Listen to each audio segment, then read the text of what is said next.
எம்ஜிஆர் இந்த அம்மாவை நடத்தின கட்சியை இன்னைக்கு ஒண்ணும் இல்லாம ஆக்கி இதுல எம்ஜிஆரை வேற கூட்டு வந்து ஏஐ தொழில்நுட்பத்தில் பேச வைக்கிறாங்க. இது ஜானகி அம்மாவோட அந்த நூற்றாண்டு விழாவில். உண்மையிலே எம்ஜிஆர் என்ன பேசியிருப்பாரு நினைக்கிறீங்க? நான் ஆரம்பித்த இந்த அதிமுக இந்த இயக்கத்தை எனது ரத்தத்தின் ரத்தமான உடன்பிறப்புகள் சிறப்பாக காப்பாற்றியிருந்தீர்கள்.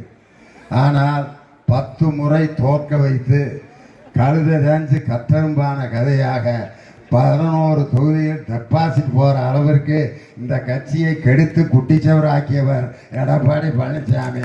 நான் பாட்டுக்கு நிம்மதியாக ஒரு மெரினா பீச்சில் படித்து கொண்டிருந்த என்னைய இங்கே கொண்டு வந்து ஏன் இந்த வயிற்றுச்சலை பார்க்கறதுக்கு என்னைய கூட்டு வந்தீங்கன்னு தெரில. திடீமே எவனாவது என்னை அங்கேருந்து கூட்டி வர்றதுக்கு முயற்சி பண்ணீங்கன்னா தொலைச்சிருவேண்டா அப்படின்னு தான் சொல்லி பேசிட்டு போயிருப்பார். 10 முறை தோல்விகளை அனுபவித்து 11 தொகுதியில எம்பி தொகுதியில டெபாசிட் போன பிறகு இன்னைக்கு பொதுக்குழுவில் பேசுறாரு, அதிமுக 200 தொகுதியிலேயே வெற்றி பெறும்டா அப்படின்ற. ஜனவரி மாசத்துல இருந்து ஒவ்வொரு தொகுதிக்கும் சுற்றுப்பயணம் வர்றாரு. ஏற்கனவே கள ஆய்வுல சட்டையை கிழிச்சுக்கிட்டு ஒன்னொன்னு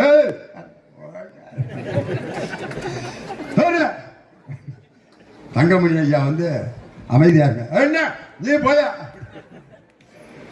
ஒரு கட்சியினுடைய ஒரு கள ஆய்வு கூட்டத்தை நடத்த முடியாத அளவுக்கு தொண்டர்கள்ட்ட இன்னைக்கு மிகப்பெரிய அதிருப்தி இருக்கு.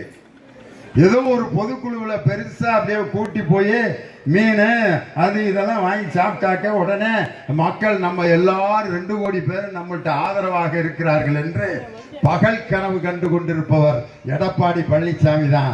இன்னைக்கு என் தலைவர் சொன்னது மாதிரி 200 தொகுதிகளிலும் வெற்றி பெறப் போகின்ற கூட்டணி திராவிட முன்னேற்ற கழகத்தினுடைய கூட்டணி தான். அதில் ஒருத்தர் சவால் விடுறாரு, தனியாக திமுக நிக்க முடியுமா அப்படின்னு. எங்களுக்கு எதுக்கு? எங்க கூட எங்களோட கூட்டணி சேர்றதுக்கு எல்லா கட்சிகளும் போட்டி போட்டுக்கிட்டு இன்னைக்கு இருக்கு.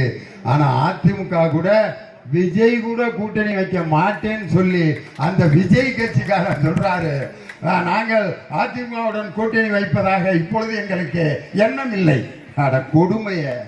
எவ்வளவு காலம் ஆட்சியில் இருந்த ஒரு கட்சியை பார்த்து நேற்று மாநாடு நடத்தின ஒரு கட்சியினுடைய பொதுச் செயலாளர் நாங்க கூட்டணி வைக்கிறதுக்கு எங்களுக்கு ஐடியா இல்லைன்னு சொல்ற அளவுக்கு உங்களுடைய கட்சி கேவலப்பட்டு போயிருக்கிறது.